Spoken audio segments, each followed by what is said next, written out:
Warm welcome. This is class 8th, chapter number 3, synthetic fibers and plastic. In this video, we will concentrate only on the synthetic fibers. हम सिर्फ synthetic fibers के बारे में पढ़ेंगे, उनकी properties को discuss करेंगे. In the previous video, we discussed about fiber to fabric, definition of fiber, then type of fiber, natural, synthetic कौन से होते हैं, then plant and animal fibers and some of the terminology that we used in the previous classes. तो चलते हैं with a big smile on your face. Let's start the synthetic fibers on. Synthetic fiber की definition first video में very clearly पढ़ ली थी. The fibers those are made by human being from the petrochemicals. Petrochemical जैसी किसी चीज से जो मनुष्य ने खुद बना ली है उनको क्या कहा जाता है? सिंथेटिक फाइबर्स कहा जाता है. एंड अदर नेम्स, और इसको किस किस नाम से जाना जाता है? It is known as man made fibre, synthetic fibre और आर्टिफिशियल फाइबर. तो ये कुछ एक शब्द हैं जो हम इसके साथ साथ यूज करेंगे. एक नया टर्म जो आएगा हमारे पास इस लेसन में, दैट इज मोनोमर. कौन सा शब्द आया है? मोनोमर. क्या हुआ? हम मोनोमर के बारे में पढ़ेंगे. मोनोमर एक्चुअली क्या है? मान लीजिए कि मैंने एक दीवार खड़ी करनी है. उस दीवार में मैंने एक ईंट रखी, फिर दूसरी ईंट रखी, फिर तीसरी ईंट रखी. इस तरह ईंटों को रखता चला गया. तो ये मेरी जो छोटी सी ईंट है जिसको मैंने बार बार हर तरफ को रिपीट किया है, तब जाके मुझे दीवार बनी है. तो मेरी जो दीवार बनी है उसको मैं क्या बोलूंगा? पॉलीमर. और हर एक ईंट को क्या बोलूंगा? मोनोमर. राइट. तो इसमें क्या रहेगा? The smallest unit that is repeated over and again to get a desired substance is known as monomer. जिसकी हमने इच्छा रखी होती है. डिजायर्ड मतलब जो हम चाहते हैं कि हमें मिले. तो अगर डिजायर्ड सब्सटेंस को प्राप्त करने के लिए हम जिस छोटे से यूनिट को बार बार रिपीट करते हैं उसी को क्या कहा जाता है? That is known as the monomer. और ध्यान रखने वाली बात है कि glucose is the monomer of cellulose. Cellulose क्या है? हमारी जो पृथ्वी पर सबसे ज्यादा मात्रा में जो पॉलीमर पाया जाता है, अबंडेंट पॉलीमर जो है वो कौन सा है? It is the abundant polymer. कौन सा हमारे पास? This is cellulose. सेलुलोज कहाँ मिलता है? प्लांट की सेल वॉल में. लेकिन बना किससे है? ग्लूकोज से. तो ग्लूकोज क्या हुआ इसका? मोनोमर. और सेलुलोज क्या हुआ? पॉलीमर. ठीक है. पॉलीमर क्या हो गया? सेलुलोज. अब पॉलीमर की डेफिनेशन क्या हुई? The structure that is formed after the repetition of monomers. Monomers को बार बार रिपीट करने के बाद जो चीज हमें बन के मिल गई उसे हम क्या बोलेंगे? That is called polymer. तो अभी हमने तीन ही बातें की हमने कि कौन कौन से नाम है आजकल अभी और कहते हैं सिंथेटिक फाइबर्स को. मैनमेड और आर्टिफिशियल नाम है. मोनोमर वो छोटा यूनिट है, ठीक है, जिसको बार बार रिपीट किया जाता है ताकि हम जो चाहते हैं उसको प्राप्त कर लें. और पॉलीमर क्या आया हमारे पास? वो चीज आई है जो हमें मोनोमर को रिपीट करने के बाद मिली. फिर आया सेमी सिंथेटिक. ये भी हमने फर्स्ट वीडियो में बात की थी कि कुछ फाइबर्स ऐसे थे जिसके लिए हमने रॉ मटेरियल कहां से लिया? नेचर से. ऑब्टेन्ड लिया हमने. रॉ मटेरियल कहां से ले लिया? नेचर से. लेकिन उसको बनाया किसने? ह्यूमन बीइंग ने. तो उसको क्या कहा गया? सेमी सिंथेटिक मटेरियल्स कहा. डिस्कस कर चुके थे काफी कुछ कि जो रेयन था it is known as artificial silk. क्या कहते हैं इसको? हम आर्टिफिशियल सिल्क कहते हैं. राइट. और बनाया किसने? बना किससे ये? It is made up of wood pulp. जो लकड़ी का क्या होती लुगदी होती थी उसको यूज किया है. और किसमें से निकाला? सल्फ्यूरिक एसिड में से निकाला. लकड़ी की लुगदी बनाई, फिर एक ऐसी जाली ली, उसमें छोटे छोटे छेद थे, उन छेदों से नीचे गिरता गया. नीचे सल्फ्यूरिक एसिड था, वहां गिरने के बाद ड्राई अप किया गया, सुखा दिया गया. तो क्या बन गया? रेयन बन गया. सभी साइंटिस्ट इसके पीछे पड़े थे. क्यों पड़े थे? वो थोड़ी एक कहानी रहती है. एक कहानी भी है कि ऐसा माना गया है कि जो सिल्क थी it was discovered in China. और चाइना ने किसके? It is by the empress Si Lingchi. कौन सी महारानी थी? सी लुंगची थी. तो वहां पे राजा कौन से थे? ह्वेंगची. हुआ क्या? उनके जो बगीचा था उसमें मलबरी ट्री था. एक मलबरी मतलब शहतूत का पौधा था. उसके ऊपर कुछ कीड़े थे. वो कीड़े क्या होते थे? वो थोड़े चमकते भी थे, लेकिन उन्होंने सारे उसके पत्ते खा लिए थे. अब जो रानी थी वो इनको क्या बोलने लग पड़ी? इस पौधे को खत्म कर दिया, इसको देखो क्या होता है. चाय पीती पीती उसके पास चली गई. और क्या वो एक्सीडेंटली एक कोकून उसके अंदर गिर गया. जैसे कोकून गिरा उसमें से फाइबर जो थे वो अलग होने शुरू हो गए, जो थ्रेड्स थे वो अलग होने शुरू हो गए. तो यहीं से उसकी स्टार्टिंग हुई. लेकिन चाइना ने क्या किया? इसको छुपा के रखा. ये किसी को देता नहीं था. ये टेक्निक नहीं बताता था कि कहां से ये उनको सिल्क मिलता है. और बेचता था तो बहुत ज्यादा महंगा बेचता था. तो कईयों ने ट्राई की है, लेकिन बाद में हम जानते हैं कि एक सिल्क रूट कहलाता है उसमें क्या हुआ कि वो जो गए थे उन्होंने एक स्टिक ली थी, ओल्ड मैन स्टिक, टंगू जिसको बोलते हैं, उसमें इसके क्या डालिए थे, कोकून, फिर उसको लेके बाकी पूरी दुनिया में फैला। लेकिन इन बिटवीन दैट, कि जब तक सारी दुनिया के अंदर क्या नहीं पहुंचा, सिल्क नहीं पहुंचा। अगर आपने ये स्टोरी ज्यादा सुननी है तो आप 7th क्लास की वीडियो देख सकते हैं।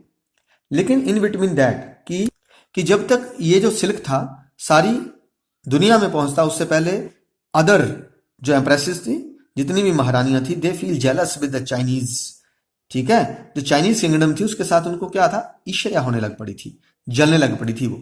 तो उन्होंने अपने अपने यहां बोला कि प्लीज कुछ ऐसा कीजिए। Then on their request in 1855 George Edmunds studied the property of dried plant cellulose and named it rayon.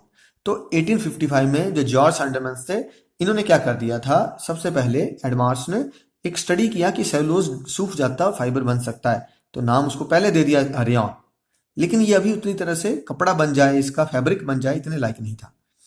1889 में कौन आए, हिलेरी डी, ठीक है, इसको बोलते शैरो, ठीक है ना, शैरोडंट ने पेटेंट करवा दिया, अपने नाम करवा दिया इस फाइबर को। कहां पे करवाया था, पेरिस में, याद रखिएगा।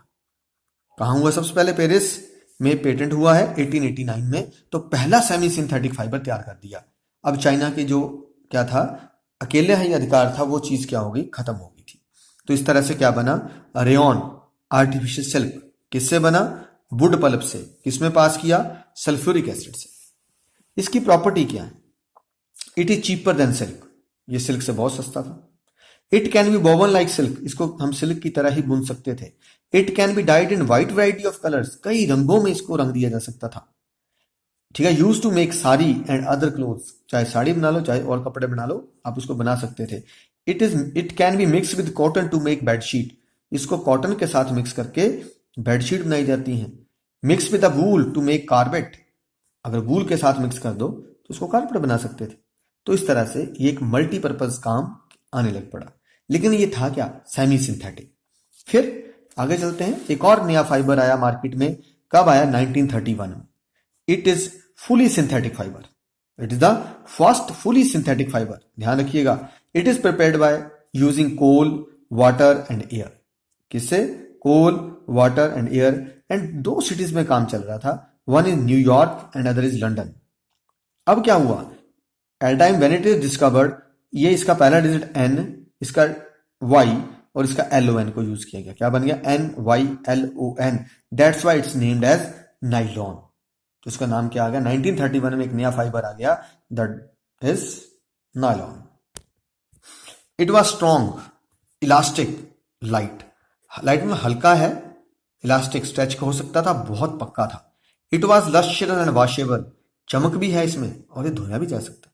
तो इन सारी प्रॉपर्टीज को देखते हुए ये है हमारे पास जैसे नाइलॉन का थ्रेड है, आपके घर में मिल सकता है इस तरह से, रस्सियां होती हैं ये बनी हुई।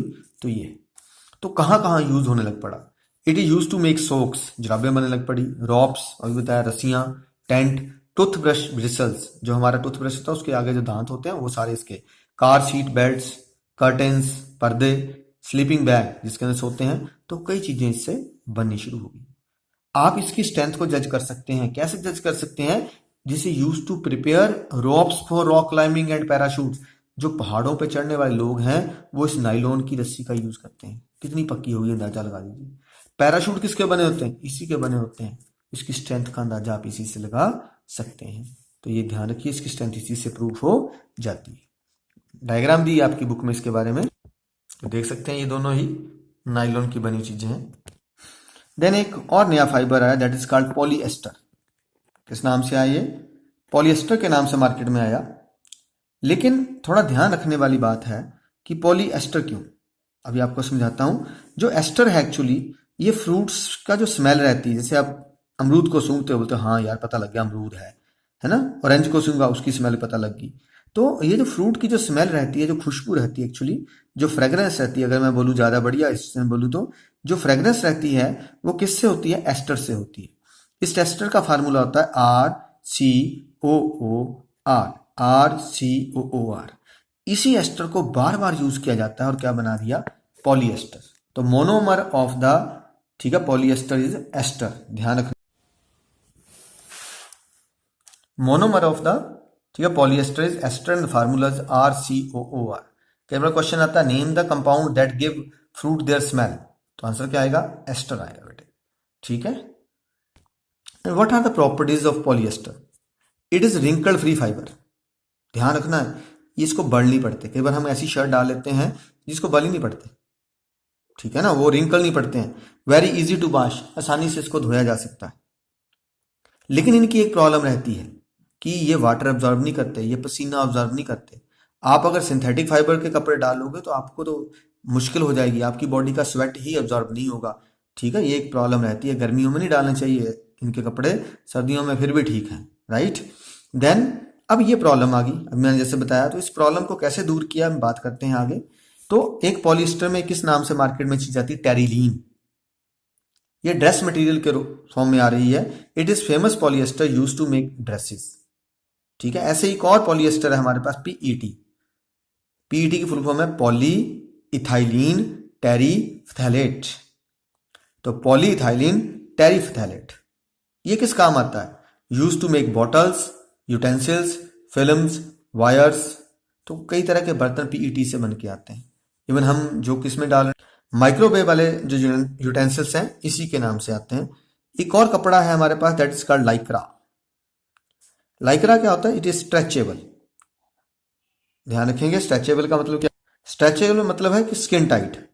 हम क्या कहते हैं, लेगी डालते हैं, ऐसे कपड़े आते हैं जो टी शर्ट डाली पूरी बॉडी के साथ टच हो जाएगी। बड़ा बंदा डालेगा बड़े जैसे हो जाएगी, छोटा बंदा डालेगा तो वो फैल जाती है, तो दैट इज लाइक्रा। तो वो कौन सा कपड़ा है? That is Lycra. अब मैंने क्या कहा कि प्रॉब्लम क्या है इनके साथ? प्रॉब्लम इनके साथ ये है कि these cloth can not be wear in summer because they do not absorb the sweat, क्योंकि ये पसीने को सोखते नहीं है। तो इस प्रॉब्लम को सॉल्व करने के लिए they are combined with other fibres to get better result. अब इनको क्या किया, दूसरे फाइबर के साथ जोड़ना शुरू कर दिया ताकि हमें बढ़िया रिजल्ट मिल जाए। जैसे फर्स्ट आ गया पॉलीकॉट। अब कॉटन की प्रॉपर्टी लेनी है तो क्या किया, पॉलिएस्टर प्लस कॉटन को कंबाइन कर दिया। Poly wool, polyester plus wool दोनों को कंबाइन कर दिया। Terrycot, terylene plus cotton. So in order to get the better results, these various type of the synthetic and the natural fibers are combined. Move to the next, that is synthetic wool. आप जानते हैं कि इतनी ऊन तो मिलती नहीं है नेचर में।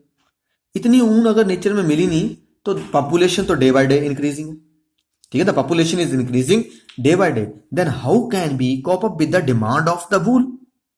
जो लोगों की डिमांड बढ़ती जा रही है उनकी, उसे हम कैसे पूरा करेंगे? This is a big question. That's why the synthetic wool और एक्राइलिक इज डेवलप्ड। इसलिए क्या हुआ, एक हमारे पास सिंथेटिक जो थी ये ऊन बना दी गई, और क्या नाम है इसका, एक्राइलिक। अब it is cheap and in many colours, तो ये कई रंग में मिल रही है, चीप है। इट इज मोर ड्यूरेबल, तो ये ज्यादा दिन चलती है। दैट्स वाई ये मार्केट में आज प्रयोग हो रही है। तो what are the properties of synthetic fibre that they become so famous? कौन कौन सी प्रॉपर्टीज हैं जिनके कारण ये इतने फेमस हो गए? तो these are certain properties. They are cheap, ये सस्ते होते हैं। दे आर मोर ड्यूरेबल, ये ज्यादा दिन चलते हैं। दे आर लेस एक्सपेंसिव, ये सस्ते हो, सॉरी इतना खर्च नहीं आता है। दे आर रेडिली अवेलेबल, ये आसानी से उपलब्ध हो जाते हैं। They are in many colour, कई रंगों में मिलते हैं। They require less water for washing, ध्यान रखने वाली बात है, ये वाटर को भी बचाते हैं, नेचर सेविंग भी है। कैसे नेचर सेव किया ना, दोनों तरफ से। At the time of manufacturing of the synthetic fibre there is no need of the natural fibres. क्या कहा मैंने, नेचर सेव कैसे कर रहे हैं कि जब हम इनको बना रहे हैं तो ना हम प्लांट को मार रहे हैं ना एनिमल को मार रहे हैं, तो नेचर तो बच रहा है। तो वहां भी नेचर को। दूसरा, दे require less water for washing, यहां पे इनको क्या होता है, धोने के लिए कम पानी लगता है, तो ये पानी को भी बचाते हैं। दे ड्राइज अप क्विकली, ये बहुत जल्दी सूख जाते हैं। तो ये इनकी कुछ क्या है, बेनिफिट्स हैं जिनको हम यूज करते हैं। तो ये थोड़ा सा राइटअप है किसके बारे में, कि सिंथेटिक फाइबर किस तरह से नेचर को सेव करते हैं। तो क्या है, synthetic fibres are made up of petrochemical so they save the plant and animals. तो ना तो हमें प्लांट और एनिमल दोनों को बचा लेते हैं। दूसरा, दे require less water for washing so save water also, तो ये पानी को भी बचाते हैं।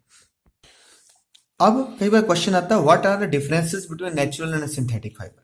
अगर हमें आ जाए कि नेचुरल और सिंथेटिक फाइबर में क्या डिफरेंस है, तो आप क्या लिखेंगे? पहला, natural fibres have less strength, इनमें ताकत कम होती है। Synthetic fibres have more strength, synthetic fibre में ज्यादा स्ट्रेंथ होती है, ठीक है। Natural fibre burn like the smell of burning hair, ये इस तरह से जलते हैं जैसे हमारे बाल जल रहे हो। दे burn like burning tyre smell, जैसे टायर जल रहा होता है उसकी तरह की स्मेल आती है जब सिंथेटिक फाइबर जलते हैं। थर्ड है दे do not melt on heating, अगर इसको गर्म करते हैं तो सिंथेटिक फाइबर आग पकड़ लेता है, मेल्ट नहीं करता है। But synthetic fibre melt on heating, ये पिघलता है और ये बॉडी के साथ चिपक जाता है। That's why synthetic fibres are not good, ठीक है, to prepare the dresses that a person will use while cooking और इन द किचन। अगर आप किचन में है, अपनी रसोई में है या खाना बना रहे हैं तो सिंथेटिक कपड़े कभी मत डालिए, गलती से कभी ये आग पकड़ लें तो सारे शीट के साथ चिपक जाते हैं। और मैंने पहले बताया natural fibres good for sweat, ये हमारे पसीने को सोख लेते हैं, और सिंथेटिक फाइबर कभी पसीने को नहीं सोखते। तो ये 4 पॉइंट हैं जो इनके क्या हैं, डिफरेंसेस को हाईलाइट करते हैं। Let's do some experiment to find out the real difference. ये जूट फाइबर है, राइट, और ये हमारे पास क्या है, ये नायलॉन का रेशा है। मैं दोनों पे ही फोर्स लगाऊंगा, देखते हैं कौन टूटता है। ये देखिए ये कितनी आसानी से टूट गया। अब उतना ही मोटा ये है, इस पे जोर लगा के देखते हैं, ये नहीं टूट रहा है। तो इट मीन्स जो सिंथेटिक फाइबर्स हैं उनमें स्ट्रेंथ ज्यादा होती है और जो नेचुरल फाइबर्स हैं उनमें स्ट्रेंथ कम होती है। अब एक और एक्सपेरिमेंट करते हैं, देखते हैं कि बर्निंग पे क्या इफेक्ट पड़ता है। मैंने एक क्या लिया है, मैच स्टिक या छोटी सी कैंडल है, मैंने इससे इसको बर्न कर लिया, राइट, ये नहीं बर्न हुई। फिर देखते हैं ट्राई करके, नो, ये बर्न कर गई। इसके पीछे भी कई कारण है, वो आपको आगे लेसन में बताएंगे। देखिए ये मैंने जूट का लिया है और ये देखिए ये फटाफट जलता ही जा रहा है, ना मेरे हाथ से चिपका, कुछ नहीं हुआ, सेव हूं ना मैं। और मैं इसको देखना इसके साथ क्या होता है। देखिए ये क्या कर रहा है, आग पकड़ रहा है, नहीं ना, देखिए कहाँ आके पकड़ा, देख सकते हैं हाथ के साथ कैसे चिपक गया। तभी कहा जाता है कि सिंथेटिक फाइबर को कभी भी क्या नहीं करना है, किचन में नहीं डाल। देखिए जल गया ना मेरा हाथ। तो आप इस तरह से देख सकते हैं कि जब ये बर्न होते हैं तो ये मेल्ट हो जाते हैं। देखिए ये सारा मेल्ट हुआ, इसका सब गायब हो गया और ये बॉडी के साथ इस तरह से चिपक जाते हैं, जिससे क्या पड़ता है, बहुत हार्मफुल इफेक्ट पड़ता है और स्किन बर्न्स बहुत बुरी तरह से हो जाते हैं। तो ये जो चीज़ है ये कभी भी किचन में यूज नहीं करनी है, ये स्वेट को ऑब्जॉर्ब नहीं करती हैं, इसलिए गर्मियों में इनके कपड़े नहीं डालने हैं। हाँ बहुत स्ट्रेंथ वाले हैं, पैराशूट, रस्सियां, सब बहुत अच्छी चीज है। तो इन चीजों से अगर, हाँ एक चीज और आप घर में करके देखिएगा, इसको करना है फिर इसको सूंघ के देखना, आपको स्मेल आएगी जैसे बाल जलते हैं, राइट। और जब इसको सूंघेंगे तो ऐसा लगता है टायर जल रहे हैं, ठीक है। तो आप ये स्मेल करके भी देख सकते हैं। तो ये आपका आज का एक्सपेरिमेंट रहा। तो क्वेश्चन नंबर 1 सॉल्व हो जाएगा, क्वेश्चन नंबर 2 सॉल्व हो जाएगा, आपका क्वेश्चन नंबर 3 हो जाएगा। अभी बताया नाइलॉन क्यों है इतना strong, it is use for the, क्या कहा, that is make the rock climbing, है ना, rock climbing ropes and the parachute. उसके बाद हम देखिए 4 तक करेंगे, 5th नहीं होगा, 6th नहीं होगा, 7th नहीं होगा, 8th नहीं होगा, 9 नहीं होगा, हाँ 9 करेंगे आप। Rana wants to buy shirts for summer, should he buy cotton shirts और शर्ट मेड ऑफ सिंथेटिक। मैंने बताया गर्मियों में कौन सी डालनी है, कॉटन शर्ट डालनी। क्यों, because cotton shirt absorb the sweat, cotton shirt पसीने को सोख लेगी, बट सिंथेटिक डू नॉट। ये पूरी बात आपने लिखनी है। तो क्वेश्चन नंबर 9 करेंगे आप। उसके बाद आप करेंगे क्वेश्चन नंबर 14। आपने देखा manufacturing synthetic fibre actually helping conservation of forest, जंगल को कैसे बचा रहे हैं वही लिखना है। क्या बताया, बिकॉज, ठीक है, सिंथेटिक फाइबर जो they are made up of petrochemicals, so we do not cut the plants. दूसरा, it require less water, so it save the water also. तो ये सारे पॉइंट्स आपके 14 में रहेंगे। तो solve these questions. Good luck, पढ़ते रहिए।